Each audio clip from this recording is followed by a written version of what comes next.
പാത്രങ്ങളും ടിൻ ബോക്സുകളും കൊണ്ട് ഇന്ത്യ പാകിസ്ഥാൻ യുദ്ധവാഹനങ്ങളെ തോൽപ്പിച്ചതെങ്ങനെ? ആയുധങ്ങളെക്കാൾ മനസ്സാന്നിധ്യവും തന്ത്രവും കൊണ്ട് ഇന്ത്യൻ ആർമി പാകിസ്ഥാൻ പട്ടാളത്തെ നിഷ്പ്രഭമാക്കിയ ഒരു യുദ്ധം. ഭാരതീയ സൈന്യത്തിന്റെ ചരിത്രത്തിലെ സമാനതകളില്ലാത്ത ആ പോരാട്ടത്തിന്റെ പേര് ലോങ്ങേവാല യുദ്ധം. ഒരു രാത്രിയും പകലും മാത്രം നീണ്ടുനിന്ന ആ പോരാട്ടം ഏതൊരു ഇന്ത്യക്കാരനെയും ആവേശം കൊള്ളിക്കുന്നതാണ്. ആ രാത്രിയിലേക്ക് നമുക്കൊന്ന് പോയി വരാം. 1971 ഡിസംബർ 4, മണൽക്കാറ്റും നിശബ്ദതയും പുതച്ച രാജസ്ഥാനിലെ ഥാർ മരുഭൂമി. അവിടെ ലോങ്ങേവാല എന്ന കൊച്ചു ഔട്ട് പോസ്റ്റ്. അതിർത്തി കാക്കുന്നത് മേജർ കുൽദീപ് സിംഗ് ചാന്ദ്പുരി.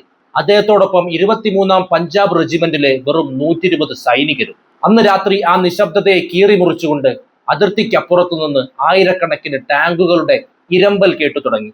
ആകാശത്ത് വെളിച്ചം വിതറിക്കൊണ്ട് ശത്രുവിന്റെ പീരങ്കികൾ ഗർജിച്ചു. പാകിസ്ഥാന്റെ പ്ലാൻ വളരെ ലളിതമായിരുന്നു. ലോങ്ങേവാല ചവിട്ടി മെതിച്ച് മുന്നേറുക, പുലർച്ചെയോടെ ജയ്സാൽമീറിൽ എത്തിച്ചേരുക, ഉച്ചയ്ക്ക് ജോധ്പൂരിൽ. ഏകദേശം 2000-ലധികം കാലാൾപ്പടയും 45 അത്യാധുനിക T-59 ടാങ്കുകളുമായിരുന്നു ആ പാതിരാത്രിയിൽ ഇന്ത്യൻ മണ്ണിലേക്ക് അതിക്രമിച്ചു കയറിയത്.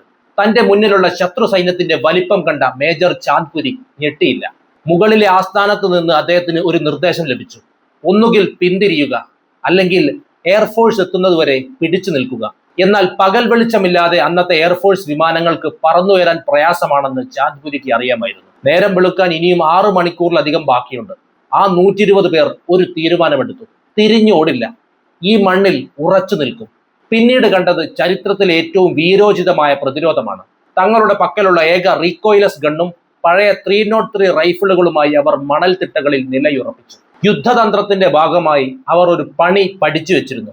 ശത്രുക്കൾ വരാൻ സാധ്യതയുള്ള പാതകളിൽ മുകളിൽ പാത്രങ്ങൾ കമിഴ്ത്തി വെച്ച് അവ മൈനുകളാണെന്ന് ശത്രുക്കളെ തെറ്റിദ്ധരിപ്പിക്കും. ശരിക്കുമുള്ള കുഴിബോംബുകൾ കുറവായതിനാൽ ഈ വ്യാജ മൈനുകൾ കണ്ട പാക് ടാങ്കുകൾ ഭയന്ന് വേഗത കുറയ്ക്കുകയും വഴിമാറി സഞ്ചരിക്കുകയും ചെയ്തു. ആ ആശയക്കുഴപ്പത്തിനിടയിൽ മണലിൽ പൂണ്ടുപോയ ടാങ്കുകളെ ലക്ഷ്യമാക്കി ഇന്ത്യൻ സൈനികർ ആഞ്ഞടിച്ചു. ഒരു വശത്ത് ടാങ്കുകൾ, മറുവശത്ത് വെറും 120 മനുഷ്യർ. ഓരോ ഇന്ത്യൻ സൈനികനും 10 പേരുടെ കരുത്തോടെയാണ് അന്ന് പോരാടിയത്. നേരം പുലരാൻ മിനിറ്റുകൾ മാത്രം ബാക്കിയുള്ളപ്പോൾ പാക് സൈന്യം അവസാനവട്ട കുതിപ്പിന് തയ്യാറെടുത്തു. പക്ഷേ ആ നിമിഷമാണ് ജയ്സാൽമീറിലെ എയർബേസിൽ നിന്ന് ഹണ്ടർ വിമാനങ്ങൾ ഇരമ്പിക്കൊണ്ട് പറന്നുയർന്നത്. വിംഗ് കമാൻഡർ MS ബാവയുടെ നേതൃത്വത്തിലുള്ള ഇന്ത്യൻ വായുസേന ലോങ്ങേവാലയുടെ ആകാശത്ത് വട്ടമിട്ട് പറന്നു. താഴെ മണലിൽ കുടുങ്ങിക്കിടന്ന പാക് ടാങ്കുകൾ ആകാശത്ത് നിന്ന് നോക്കുമ്പോൾ എളുപ്പത്തിൽ വീഴ്ത്താവുന്ന ഇരകളായിരുന്നു. മരുഭൂമിയിലെ എലിവേട്ട എന്ന് വിശേഷിപ്പിക്കപ്പെട്ട ആ ആക്രമണത്തിൽ ഓരോ വിമാനവും ടാങ്കുകളെ തകർത്തെറിഞ്ഞു. ടാങ്കുകളിൽ നിന്ന് പുക ഉയർന്നു. ശത്രു സൈന്യം ചിതറിയോടി. ലോങ്ങേവാലയിലെ ആ യുദ്ധഭൂമിയിൽ ആയുധങ്ങളെക്കാൾ വലിയ പോരാട്ടം നടന്നത് മനുഷ്യന്റെ ബുദ്ധിയും ധൈര്യവും തമ്മിലായിരുന്നു. ആ രാത്രിയെയും പകലിനെയും മാറ്റിമറിച്ച ചില നിർണായക വസ്തുതകൾ കൂടി അറിഞ്ഞാൽ മാത്രമേ ആ വിജയത്തിന്റെ പൂർണ്ണ ചിത്രം നമുക്ക് വ്യക്തമാകൂ.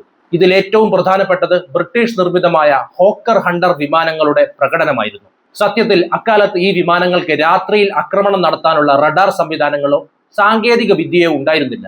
അതുകൊണ്ടാണ് മേജർ ചാന്ദ്പുരിയും സംഘവും പ്രഭാതം വരെ ശത്രുവിനെ എങ്ങനെയെങ്കിലും തടഞ്ഞു നിർത്താൻ തീരുമാനിച്ചത്.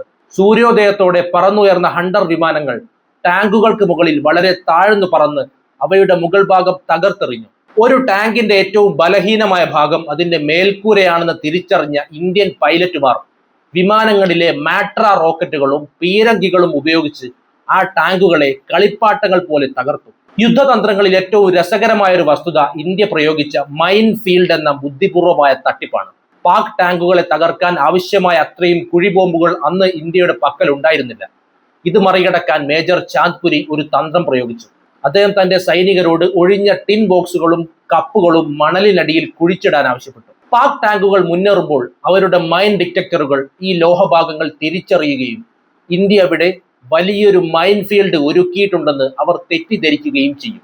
ഈ സംശയം കാരണം അവർ മണിക്കൂറുകളോളം അവിടെ സ്തംഭിച്ചു നിൽക്കുകയോ വഴിമാറി സഞ്ചരിക്കുകയോ ചെയ്തു. ആ സുപ്രധാനമായ സമയമാണ് ഇന്ത്യൻ വ്യോമസേനയ്ക്ക് തയ്യാറെടുക്കാൻ ലഭിച്ചത്. യുദ്ധം അവസാനിക്കുമ്പോൾ ലോങ്ങേവാല ഒരു ടാങ്ക് ശ്മശാനമായി മാറിയിരുന്നു. 34 പാക് ടാങ്കുകൾ പൂർണ്ണമായും തകർക്കപ്പെട്ടു. 200ഓളം പാക് സൈനികർ കൊല്ലപ്പെട്ടു.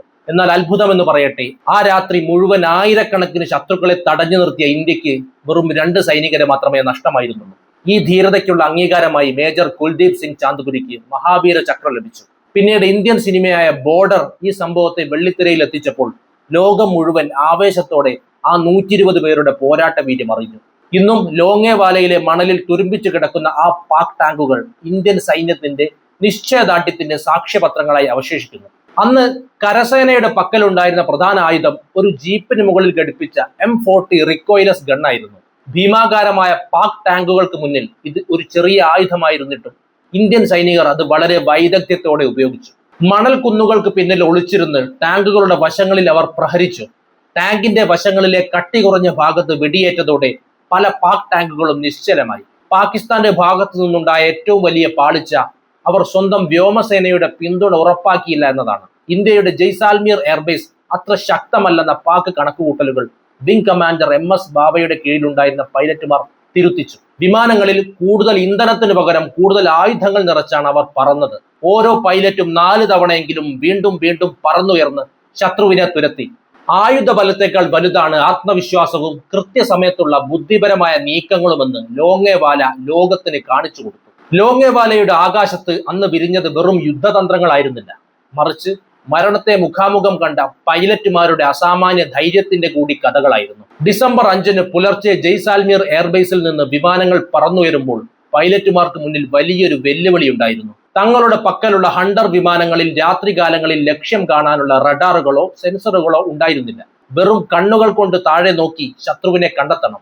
വിംഗ് കമാൻഡർ MS ബാബയുടെ നേതൃത്വത്തിൽ പറന്നുയർന്ന പൈലറ്റുമാർ കണ്ടത് ലോങ്ങേവാല പോസ്റ്റിനു ചുറ്റും വട്ടമിട്ട് നിൽക്കുന്ന പാക് ടാങ്കുകളെയാണ്. താഴെ മണലിൽ ഉറച്ചുപോയ ആ ടാങ്കുകൾക്ക് നേരെ അവർ കഴുകന്മാരെ പോലെ താഴ്ന്നു പറന്നു. വിമാനം മണൽ കുന്നുകളിൽ തട്ടാൻ സെക്കൻഡുകൾ മാത്രം ബാക്കിയുള്ളപ്പോൾ അവർ റോക്കറ്റുകൾ തൊടുത്തുവിടുകയും അവസാന നിമിഷം വിമാനം വെട്ടിച്ച് മുകളിലേക്ക് ഉയരുകയും ചെയ്യുമായിരുന്നു. പല പൈലറ്റുമാരും അന്ന് ചെയ്തത് അവിശ്വസനീയമായ കാര്യങ്ങളാണ്. ഒരു വിമാനത്തിൽ നിറയ്ക്കാവുന്ന ആയുധങ്ങൾക്ക് പരിധിയുണ്ട്. എന്നാൽ ലോങ്ങേവാലയിൽ ആക്രമണം ശക്തമായപ്പോൾ ഓരോ തവണയും ആയുധങ്ങൾ തീരുന്ന മുറയ്ക്ക് അവർ എയർബേസിലേക്ക് പറന്നെത്തുകയും മിനിറ്റുകൾക്കുള്ളിൽ വീണ്ടും ആയുധങ്ങൾ നിറച്ച് തിരികെ യുദ്ധഭൂമിയിലേക്ക് കുതിക്കുകയും ചെയ്തു. സാധാരണയായി ഒരു പൈലറ്റ് ഒരു ദിവസം 1 or 2 തവണയാണ് യുദ്ധത്തിന് പോകാറുള്ളതെങ്കിൽ അന്ന് പലരും 5 or 6 തവണയാണ് ശത്രുവിന് മേൽ തീമഴ പെയ്യിക്കാൻ പറന്നുയർന്നത്. വിമാനങ്ങൾക്ക് കേടുപാടുകൾ സംഭവിക്കുമോ എന്നതിനേക്കാൾ താഴെ പോരാടുന്ന തങ്ങളുടെ സഹോദരങ്ങളായ 120 സൈനികരെ എങ്ങനെയെങ്കിലും രക്ഷിക്കണമെന്ന വാശി മാത്രമായിരുന്നു അവർക്കുണ്ടായിരുന്നത്.